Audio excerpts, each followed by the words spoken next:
आई लो यो डमरुए पर बा। शिव जी के डमरू ही फेवरेट है तो डमरुए पर बा। आई लो। हर हर महादेव। मैया भवानी की, हमारे सनातन धर्म की सभी देवी देवता के चरणों में प्रणाम बा।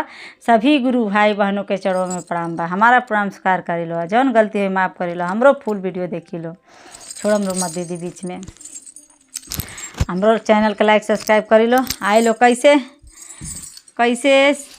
ई भजन बा। आई लो गीत के माध्यम से सुनल जा। कहाँ डमरू बाजेला जाम लो तो खाली सही डमरुए बाजत रही। शिव जी के मंदिर में, जहाँ भी मंदिर में जाएम लो, अक्सर शिव जी के मंदिर में तो हमेशा बाजते रहेला। देखम लो कितना अच्छा लागेला।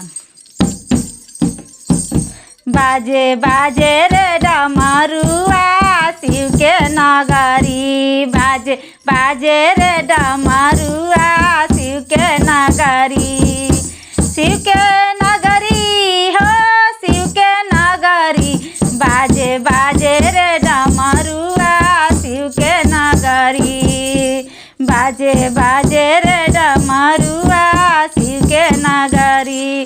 शिव के नगरी हो शिष्य शिव के नगरी, शिव के नगरी हो शिष्य शिव के नगरी। बाजे बाजे रे डमरुआ शिव के नगरी, बाजे बाजे रे डमरुआ शिव के नगरी। देखी लो कैसे कैसे बाजता कहाँ कहाँ। काशी में बाजे, बनारस में बाजे, काशी में बाजे, बनारस में बाजे, बनारस में बाजे, बनारस में बाजे। बाजे बाजे रे डमरुआ शिव के नगरी, बाजे बाजे रे डमरुआ शिव के नगरी।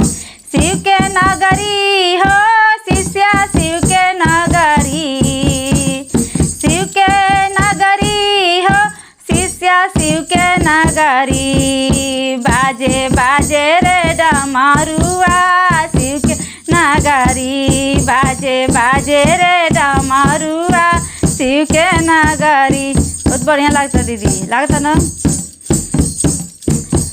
पर्वत पर बाजे कैलाश पर बाजे, पर्वत पर बाजे कैलाश पर बाजे, कैलाश पर बाजे, कैलाश पर बाजे। बाजे बाजे रे डमरुआ शिव के नगरी, बाजे बाजे रे डमरुआ शिव के नगरी। शिव के नगरी हो शिष्य शिव के नगरी, शिव के नगरी हो शिष्य शिव के नगरी।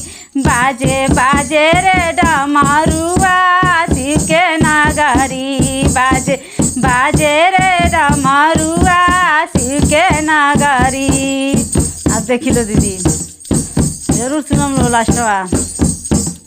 मंदिर में बाजे हो चर्चा में बाजे, मंदिर में बाजे हो चर्चा में बाजे, चर्चा में बाजे शिष्य चर्चा में बाजे, चर्चा में बाजे हो शिष्य चर्चा में बाजे।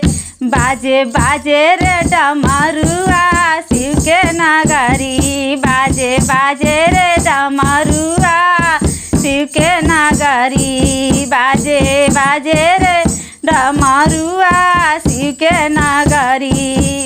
शिव के नगरी हो शिव के नगरी, शिव के नगरी हो शिष्य शिव के नगरी, शिव के नगरी हो शिष्य शिव के नगरी।